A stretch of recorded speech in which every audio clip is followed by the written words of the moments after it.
the Doggy Biscuit was the card drawn off of Kodabane. But yeah, I mean, I think Bruto definitely found a good line there. Just wasn't able to get there in time.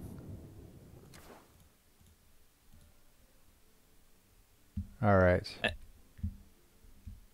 No, sorry. Keep going. Yeah, you're good. Oh, sorry.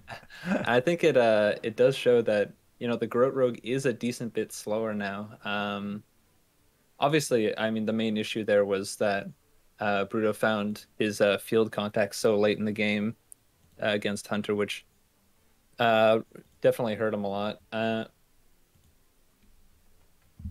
he Yeah. did get, I mean, he was only four off. Hard to say what he could have done differently. I think he definitely took a good line, trying to go for multiple cult neophytes, playing for board, getting the chip damage in. But yeah, Banter just had a bit too much reach over the top for him.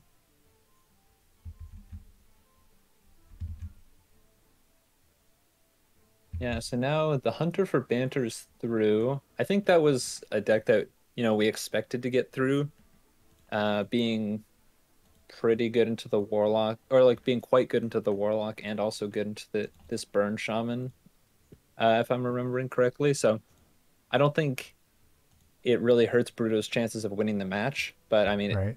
this being THL, every point does matter. So probably not going to be too happy about giving up a point. All right. I think I'm fixed all the stream issues.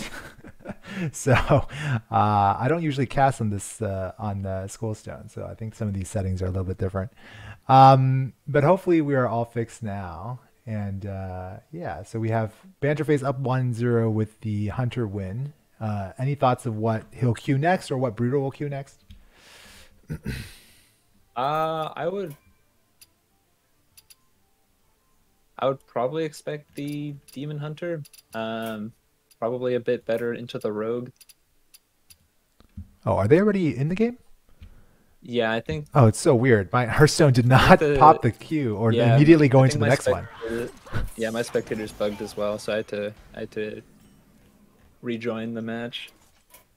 But yeah, it looks like All we're right. in now. We have the Shaman versus the Rogue. This is a pretty interesting one. I know Always Just in Time was preparing he kind of before the Garrote Rogue or the Octobot nerf specifically. He'd prepared this shaman for his match against Agent PWE. And he basically just called it Armor Shaman, where he had even more, like he had the armor vendors along with that new 3-drop that gives you like 5 armor if you have a frost spell in your hand. And he basically just got to 60 health, and then Pee-wee couldn't do anything.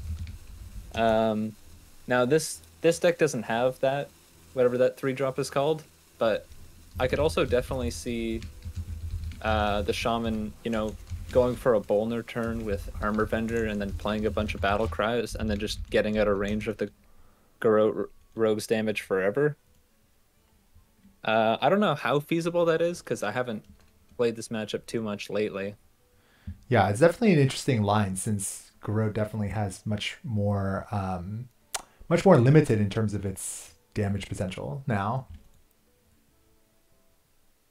Yeah, and you do also have to be careful. I think on your field contact turns, you have to worry about playing maybe too many minions, because you can actually just die from a Snowfall Guardian coming down. Like if a Snowfall Guardian gets bloomed out on 4 or something, and you've played a bunch of minions with field contact, you could just get board locked, and then next turn your opponent plays Macaw, freezes your board again, and then suddenly you have like a few 10 attack minions hitting your face, and you're just dead.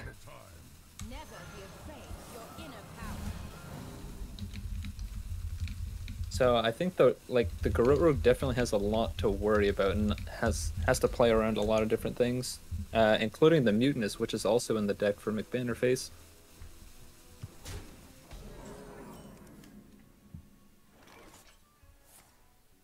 So here, do you think that the Garrote Rogue, like, what is the role here? Are we seeing the Garrote Rogue basically play a more what's the word I'm looking for? Control roll. Basically, you're just trying to get that combo in line. Should the warlock, should the shaman be trying to pressure?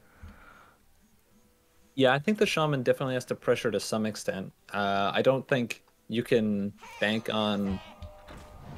I don't think you can bank on just gaining a bunch of armor and outliving them every single game because, there isn't that much draw on the deck and you won't be able to find that armor again every time.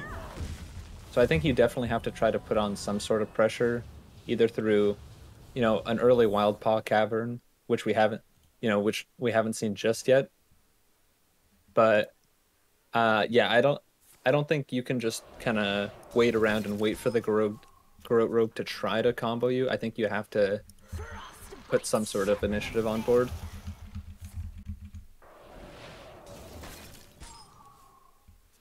Yeah, it doesn't seem like. Do you think he is saving up for some kind of armor line? I guess that you can always play it by ear too, based on the tools you have. But it does seem like McVanderface has, all the tools in some sense, right? He can take a lot of different lines here. Yeah, I think holding the armor vendor was also because he didn't want to play into a tempo Octobot and just have like a minion stuck on board like that. So I Yeah. think that was also part of his reasoning. But yeah, also I think there was also definitely the line where you want to save your armor vendor for a Bolner turn, and you're able to, play all your battle cries out, and yeah, gain a ton of armor to get out of range. Yeah, it's like the flexibility he has basically with the parrots, right? It's going to be interesting how he decides to use that, what battle cries he's looking for with that, along with the Bolner, of course. But because basically here you can either go for some kind of freeze play later on after the Garrote Row kind of goes off, or you can go for some kind of armor play to try to get out of range. But this is the turn, I guess, that Bruto's going to pop off a bit. Yeah, and this is the turn you really have to be wary about your board size here. I mean, the Snowfall Guardian is in the hand from Banner, so if Bruto goes a bit too wide here, it could be a pretty big problem for him. He is doing a pretty good job here of, playing the Swindle instead of, dropping the Cult Neophyte and the Prize Plunder. I think he definitely recognizes that he needs to not go too wide here to play into a really big Snowfall Guardian.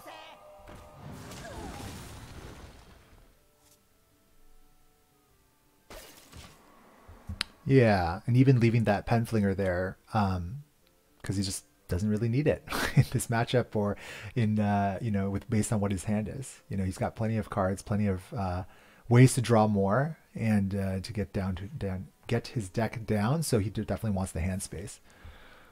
Yeah, I think this was the best way he could have gone about a contact turn here.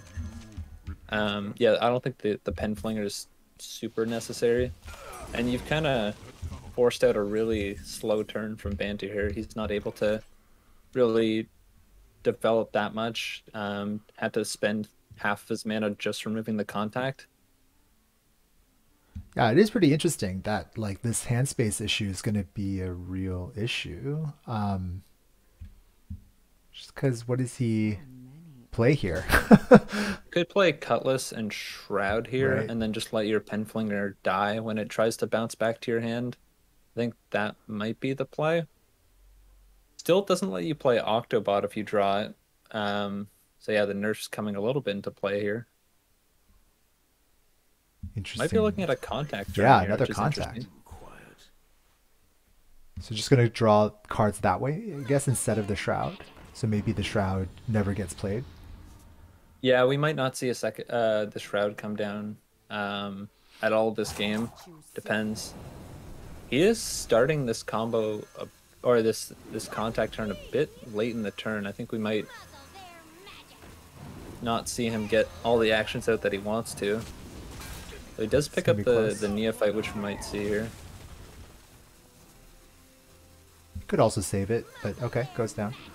But Yeah. this does play into the freeze turns, but I guess you want to not leave that contact up, right? Yeah, although he does have this turn, I think it's a little bit better because if you do go for a Snowfall Garden, you can just scabs and you're getting your field contact back, which is pretty good for you. Yeah, that's true. Like you don't really yeah, I guess it doesn't really matter, right? So, I mean, Bruto's kind of set up a like bit of a damned if you do, damned if you don't situation where, Banter's maybe his only decent play here is to go for the Snowfall Guardian, but if he does that, he's still not in a great spot anyways. So Still 6 cards left in deck for Bruto, so I don't think Banter's too worried about dying next turn. We haven't like we had the Octo discount earlier in the game, but there's only one card left that was actually hit by that discount. right. Or maybe it was hit by was the Cutlass traded or not? No, the Cutlass wasn't traded, so yeah, it was Octo discount. But yeah, but in any case, not very discounted hand. And yeah, he is gonna play the Snowfall Guardian here. So what's the play here? He's just dumping Oh, okay, he cards. might just keep drawing. Oh, okay. I think this is a very interesting turn just because yeah, like he left the contact up, so you can definitely draw through the rest of your deck. Yeah, he is gonna have hand space issues again, but Right. none of the cards left in deck, aside from the Octobot, are too impactful.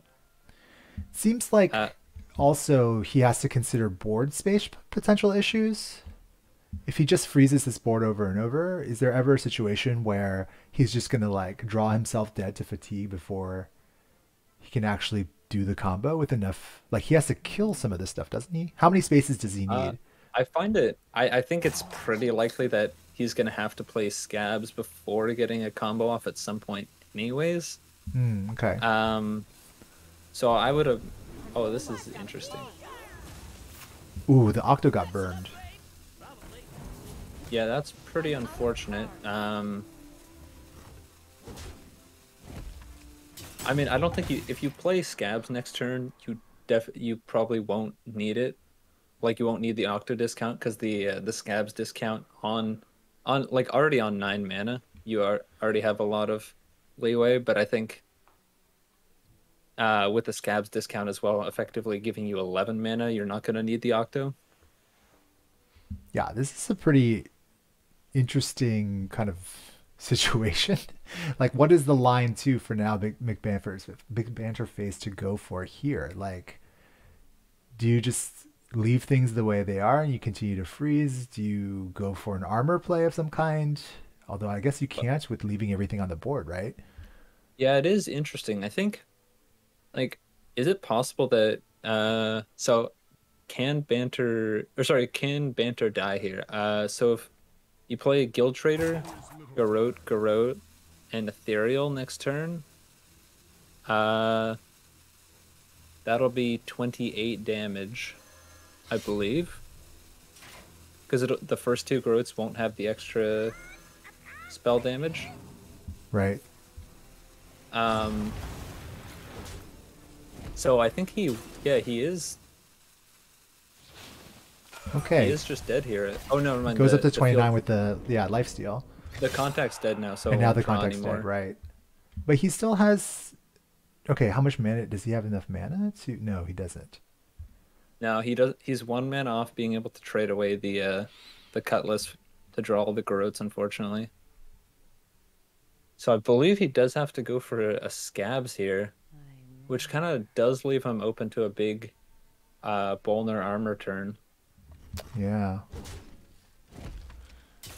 And then at that point now it seems like the line is a little more clear for McBanterface where he's basically just trying to survive, right? Like that's all you're doing at this point.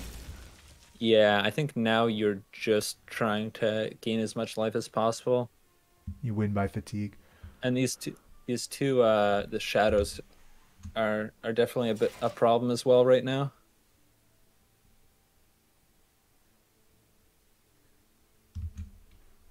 Right. Yeah, Yeah. The extra damage. I guess you just swing face with the gavel and pray here. No way to freeze these guys? You could freeze, Oh, but but then I you're dead think to the combo, right? yeah. You could freeze and like armor vendor, I guess. Freeze But a large amount of he's armor. gaining a ton of armor here, yeah. Yes. Especially with the macabre, also giving you the four armor from the battle cry itself, along with the Bolner effect. Right.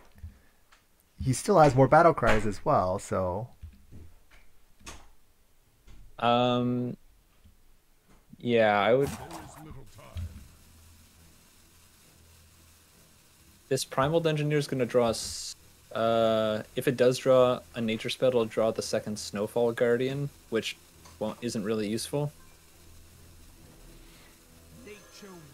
It's both the Sleep Breakers were already played, so it's not too effective. So it doesn't really make it too much of a difference between the Circus Medic and the Dungeoneer in terms of armor, but getting the extra draw could be useful.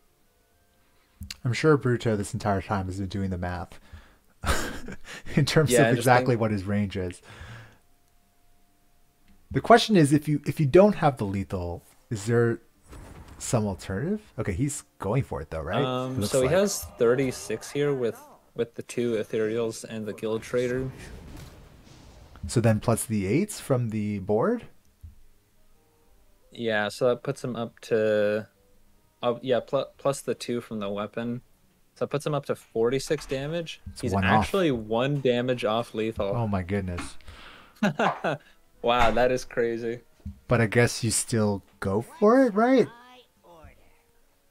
There's I no other think so. I think line that you wins the want to game, just right? yeah, I think you want to just put stuff on board. I would definitely be maybe killing off this Bolner too Right. as well with the He's got the prize prize plunder plunder. exactly to do that. It's got to go. These Garodan, I mean, he can just queue up all the actions, I guess, so it Yeah, it doesn't looks matter like he's too got much. them But all in. I think it looks like it. yeah, it is gonna, it's gonna take forever to tell because Garrote animations are so slow. But it looks like he got everything off,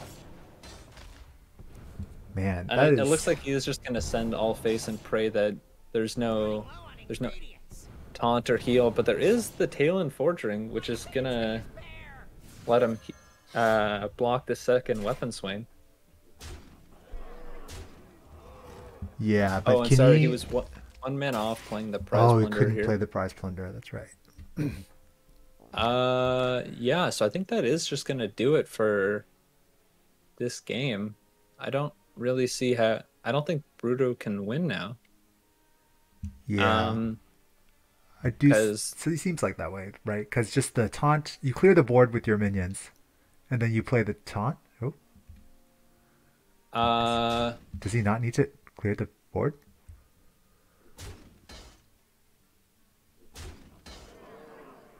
I might be missing something here. oh, he could just play Snowfall Guardian and Viper if he wants to. But he. Oh, but.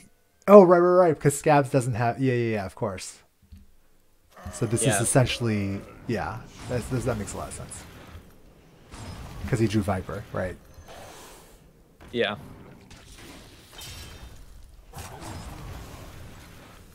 This ends the game faster, I guess. Yeah, and you have the dunk tank to clear off all the minions next turn. Right. Yeah, I don't see how Bruto wins from this position. Crazy that he's at one. Yeah, incredibly close. What should I order? Yeah, I think there were like, I don't know, 10 different plays there that involved winning the game for banter. So I don't think it was like it mattered too much what he played. Right.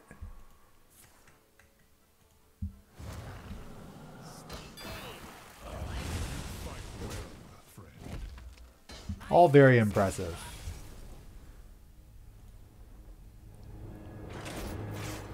I'm just trying to think back to all the plays, the little plays that McBanter had to make, even not playing things, for example, right, to get to that position. Yeah, I think holding on to the armor vendor. I mean, he had the Bolner in hand.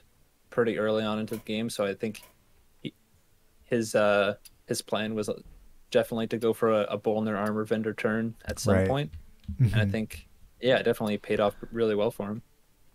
This is kind of one of those matchups that's interesting to watch too, since I never play this matchup anymore, at least, right? Like I never really see or play this matchup anymore, so it's kind of cool to see these two players navigate a kind of rare, more rare matchup anyway now on ladder. Yeah, and I think it's definitely interesting from both sides.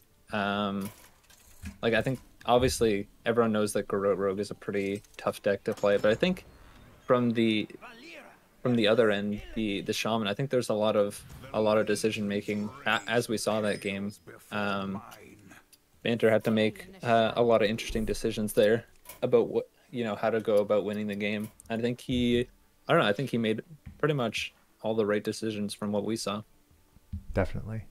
So we are into the third game now with McBanterface up 2-0. He is playing the Demon Hunter, this last deck, fell DH, and Bruto is going still with the Garrote Rogue.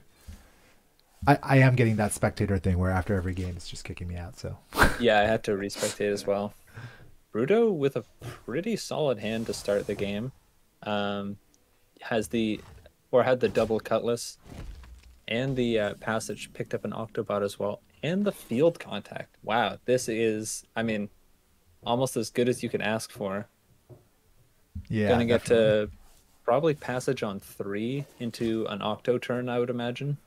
Generally, you want to be passaging with 3 mana to spare as Garrote Rogue, or more, of course. But I think 3 mana is generally the minimum. Yeah, that way you can basically draw into your minions, right? Some of the key cards cost 3 mana. So do you think he rips it here? I guess that's I would probably expect so, yeah. best play, right? Yeah. Nothing else really going on. Oh, he does find Shroud. Yeah, pretty. I mean, pretty much the best pickup you could have gotten there. With the Octobot in hand, you just want to get more contact fodder in your hand before you discount everything. So the Fel DH also, I mean, has a reasonable hand. He's got some draw engine. He has the Kurtrus card, which is, one of the two possible win conditions, I suppose, right? Between the Jace and the combo. Yeah, I'm a little surprised not to see Banterface at least, look for a glide through studies here. I think Hmm. after seeing that the user saw the passage and the shroud, there's definitely I think it was definitely reasonable to at least look for it. And then if you don't hit the glide, you can always just play Chaos Strike and Hero Power. Right. So yeah, I'm a little surprised to not see him go for it, but he could also be waiting for an Octobot discount before gliding. Right. I That's think is that maybe sounds the reasonable. reasoning there. Right. That sounds very reasonable. Like, because they it resets the discount, if I believe correctly, right? So Yeah, yeah, all the cards that get shuffled back lose their discount. Except I think tradable minions. I think they keep the discount if I'm not mistaken. interesting. Even from like an Um, Octobot, that's interesting. yeah, I believe so. It's kind of like the I mean if you remember like with OTKDH, if you continue to trade tradable minions with the Right. Kurtrus effect on board, they continue to get discounted. Hmm. So do you think he searches for the glide here? I would expect to at least yeah to see the studies I looking for a mean, glide yeah. here. He even stepped And he the. hits it. Oh, he hits Nice. it. Even to step the Octobot there, right? Like that's pretty huge. Yeah, yes. Burning a Shadow Step and an Octo discount is pretty huge. Yikes. And also just, forcing a ton of cards back into Bruto's deck. Right. He just got a reasonable amount of draw. Well, he does get a shroud back, so Yeah, it still definitely slows him down significantly though, for because sure. you you can probably if you get contact off of the shroud, you can probably go for a shroud or a contact next turn. but he doesn't hit it. And now his hand is looking pretty dead. You have the Yeah. Guild Trader for one redraw, but that's it. Yeah, nothing great. And I mean, yeah, there's no contact this turn, and Banter's just gonna get to Skull, look for. Oh, that is a great runner draw though. Hit the Yeah, that's pretty Octobot, good. gets the field contact. Can discount this turn if he wants. His hand is still a little low on resources. I think he's gonna need to find something like a swindle off of those first couple of draws if he really wants. Oh, this is interesting. He's kind of. Oh I yeah, thought he this was going to is. save it I think this is. just I for think a this is a skull. really good play by Bruto, though. I think you can't afford to allow an outcasted skull to come out, and And he top decked Panther it. top deck the other skull, and Right. which I mean, I think playing for disruption is definitely a good idea here. It's very interesting. Yeah, no, it's very interesting because if you looked at Banter's hand before that disruption too, it wasn't great. He's got 2 spell buffs and a skull. Oh, I guess the skull is in the right position. No, he top decks the. Yeah, so I guess that Yeah, he that top was decked the really skull on key. 6. So he did have skull on 6 there. I'm looking at it upside down. I know on the stream it's right side up. Oh, okay. Now this is Ooh. interesting. I think Kurtrus is definitely the move here, just to take Kill away the this Octobot, discount right? Yeah, from the no Octo. discount. Oh, nope, he's going to the skull. He does pick up the Fury. I wonder if he's actually gonna go for killing the Octo here. I could definitely see him not go for it now, because I think he maybe doesn't care about the Octo Right. discount. It looks like he could just be trying to push lethal, right? He's got the discounted Jace as well. Yeah, Okay, I so he think doesn't. we might see a huge burst of damage next Right. turn with the Fury, the double Fury Jace. Yeah, I haven't been keeping close count. I've seen at least the Chaos Strike, and is this the second Fury or the first? This is the first, This right? is the first, yeah. So he definitely doesn't have enough to kill Right. Bruto next turn, but he will get an ammo back from this Jace. Mm-hmm. So it is going to clear off this entire board, and he's going to get to push a bunch of damage face, and also heal up with the Warblades. And both contacts are on the table now, so Yeah, bit of a rough spot for the Rogue. Oh, the Swindle pickup is huge, though. yeah.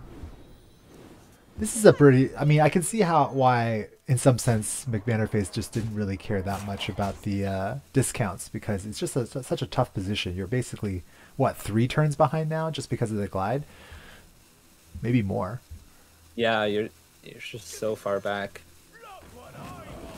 Even think- with some pretty reasonable draws. I mean, he is digging pretty hard into the deck here. Yeah, he is getting really, really close. He did get the passage off at the end, I think, just to get it out of the hand. Yeah, just to burn it. He has 5 cards left in deck, so he did get really close to the end here. It basically forces Banter to. I mean, he's going to clear the board with Jace if he wants it. And that is a bit unfortunate for Bruto there. Sort of running out of time on his turn. Does Fellow Barrage have any out and any possibility of a lethal? I It's don't 18. think so. So the Fury is 3 plus 2 from No, the yeah. weapon. So it's not- 10 from the attack plus the hero power. So yeah, the Fel Barrage doesn't really change whether it's lethal or not, but it will push a little bit more damage, which is nice. If the MO comes down first, that is. Right. And it does.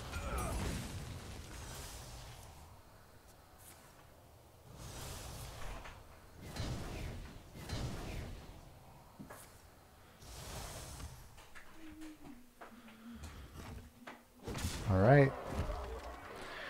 Well, it feels like in this matchup, each player has been forcing the other one to kind of have something, right? In that situation, it was like, look, you got to clear the board and have something, otherwise I might OTK you next turn. Here, it's basically the other way around, right? Yeah, I mean, I think Banner's been I think they've both been taking some really good lines. But like looking back on it, I really like his skull play on 7 there as opposed to going Right, for the Kurtrus. Like right. obviously my gut reaction was just to kill the Octobot, but yeah, in hindsight it was definitely not that impactful leaving it Yeah, up. yeah, definitely makes sense given the state of the Garrote Rogue, right? Like you just shuffled in all his cards, like he doesn't have discounts, he doesn't have setup. He kind of there's a recognition that even with that discount, you're going to need some time to build back up. Mission failure. But Bruto did it in incredibly fast fashion with that double contact play. Hold on.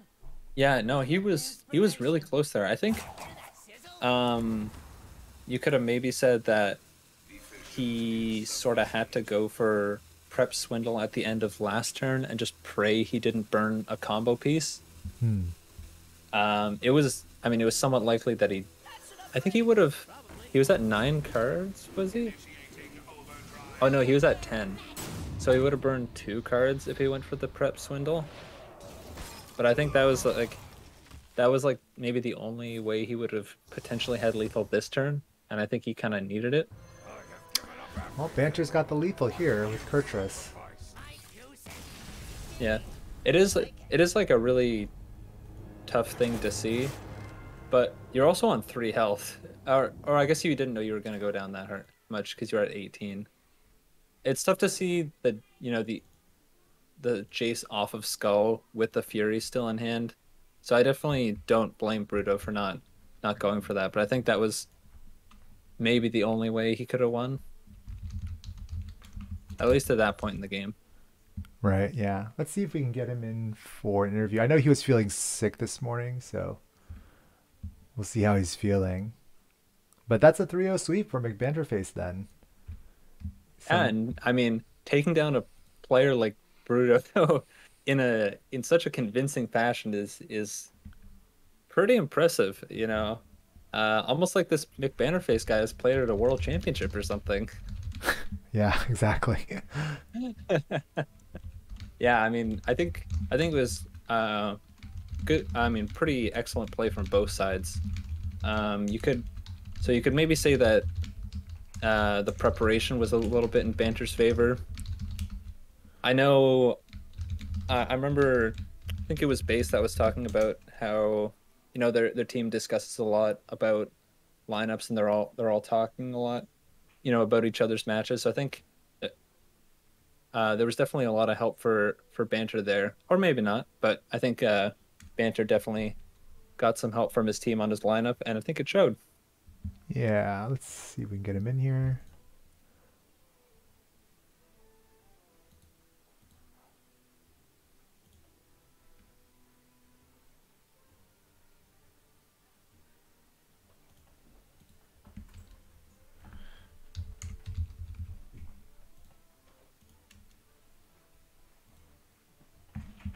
All right.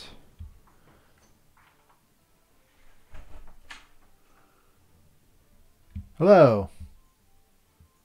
Can you hear us okay?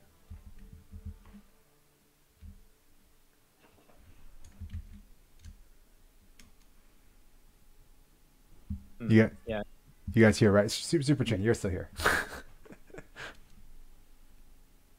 Can you guys hear me? Yeah, there you go. Hey, McBanterface. Give me 1 sec. I think my Sure, audio's go messed ahead. up. I can't hear you guys. You guys can hear Super Chicken. You can hear me though, right? yeah, I can hear All you. right, just making sure. How do I fix that? I'm like using I'm using Lotus's setup here, which is why like nothing was configured. I thought it was configured, it looked configured, and then in game one we quickly found out that things were not configured. Oh, all right. Sorry, I'm good now. I can hear you. Cool. Hey, thanks for joining us for the interview.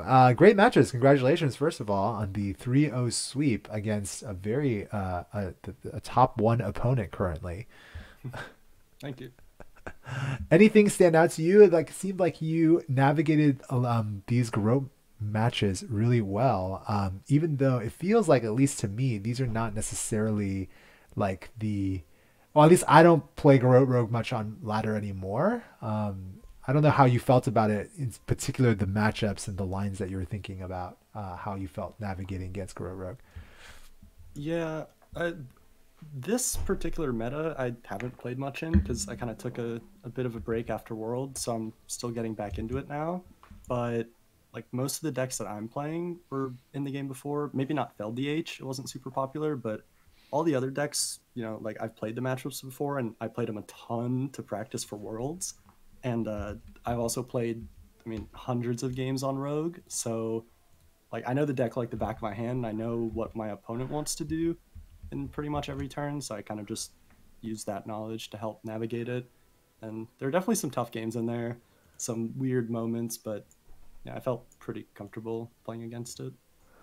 Nice. Yeah, that makes sense. Like, because you know the rogue perspective, certainly, right? So you can kind of imagine it based on the matchup and what you know about the decks you're playing. Yep, exactly.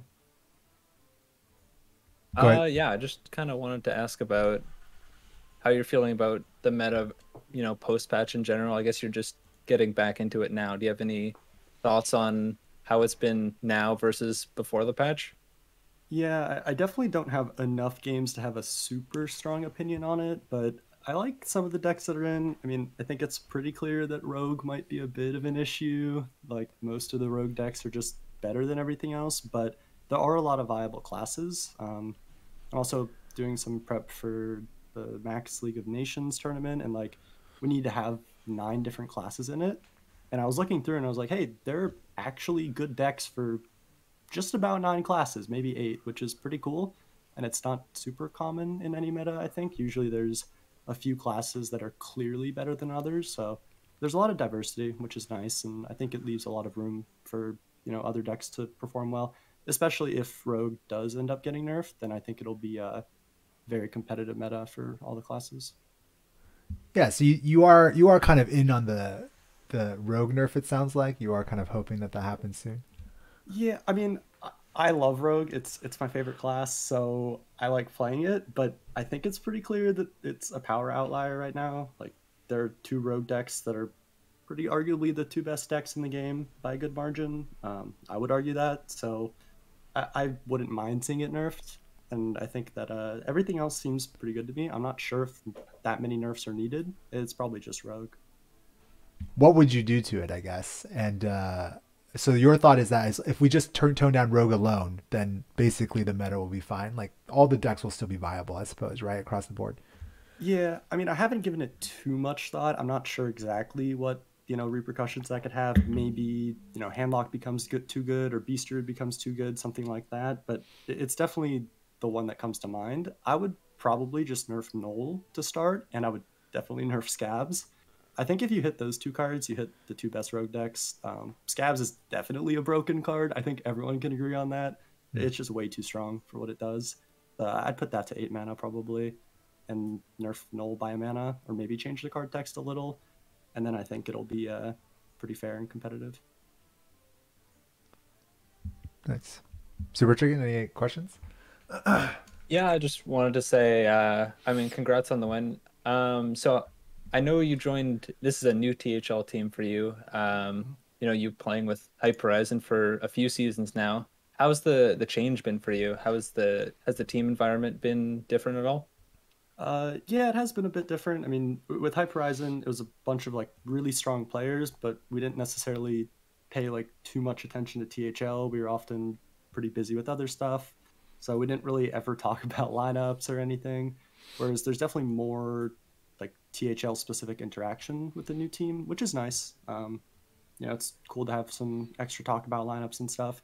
We did that in another group, but it wasn't necessarily THL related. So, especially now for me when I'm not familiar with the meta, which is kind of unusual, I have a team that can help me out and tell me which decks are good and all that. So it's a nice help. Yeah, that's an interesting thing, like coming from GM, like you're playing at the highest level of Hearthstone, competitive Hearthstone right now, right? And then Mhm. you're playing in this like small community, relatively speaking, at least. I mean, obviously there's a lot of good players in the community, but What do you feel like you get or benefit from? Like, what do you enjoy, I suppose, about being part of THL? That's like maybe something different from kind of the highest level of competition that you're usually in. I mean, I just like competing in general, so any extra competition I can get is pretty fun. And especially, THL, it's a more relaxed vibe while still being competitive, and I can still get some really good practice. Like you said, there are some really, really good players in the league, several GMs, some, players that could be GMs for sure. I include Bruto among that group. So, in the first like 3 weeks, I've already faced three really good players. Which is it's nice. It's a good bit of practice and get to brush up on my meta skills and all that. Nice. Any other questions for you, Super Chicken? Yeah, I think that was pretty much it for me. Yeah, I just wanted to say, yeah, congrats on your win and yeah, good luck in your future matches. Thank you. Appreciate it. Cool. Yeah. Thanks for being on and thanks for letting us stream your match. It was awesome. Of course. Yeah, hope you enjoyed it. All right, bye. All right. Well, that's a short Saturday Schoolstone for us today. We just had this one match, but a hype one, obviously, and some really high level play with very high skill decks too. Getting to see the Groat Rogue 3 times and getting both players to see them navigate somewhat different, so many different potential lines. Right. Very, very cool. Yeah, it was really definitely really interesting. I think Groat Rogue's always interesting to watch. I think it gives I think it gives a lot of play from the other side, I think more than a lot of people would think. So I think we got some really interesting some really interesting games to see in this match, and a lot of excellent play from both sides. Yeah, even though it was a 3-0, it just felt like Bruto was playing great. I mean, all his lines and the really the high level of complexity, I think, of so much of that play, and yet he was able to pull off and these really navigate these really kind of tough situations. It was very impressive. Yeah, definitely. And I believe we have, oh yeah, we have another Saturday match on stream. It's tonight at 8 Eastern. It's Always Just in Time versus Genji in Hero Series, which I will be casting with Nice Jewish Owl. So yeah, Nice. be sure to check out that match at 8 p.m. EST tonight. Nice. All right. Well, that's all for us then. Thanks everyone for joining us. Thanks for living through some of the stream issues. Super Chicken, you were great just taking over because there's like, I can't get the capture to go right. The sound, I thought the sound was coming through, but then it was not coming through for a portion there. So, but we at least got the last two matches there cleanly in the interviews. So that's nice. Yeah, okay, it'll be fine tonight, we promise. Yes, you won't have me trying to navigate Lotus's setup here, so Yeah, I that'll be mean, good. stream opping and casting. Well, stream opping's tough enough as it is. I think trying to cast at the same time is a lot to do. So I think I think you had your hands full and you did a good job with it. Thanks, I appreciate it. Is Nice Jewish Owl OPing? Is that, or are you I OPing? think Saku is, Oh, so Saku is we're good nice. there. So I got a proper full team there, a devoted Yeah, OP and two casters. yeah, That's awesome. All right, thanks so much, guys, and we'll play ourselves out.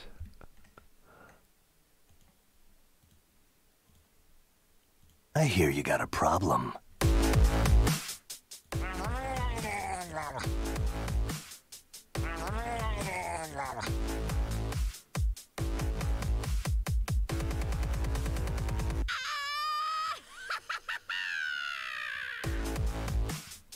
You are not prepared.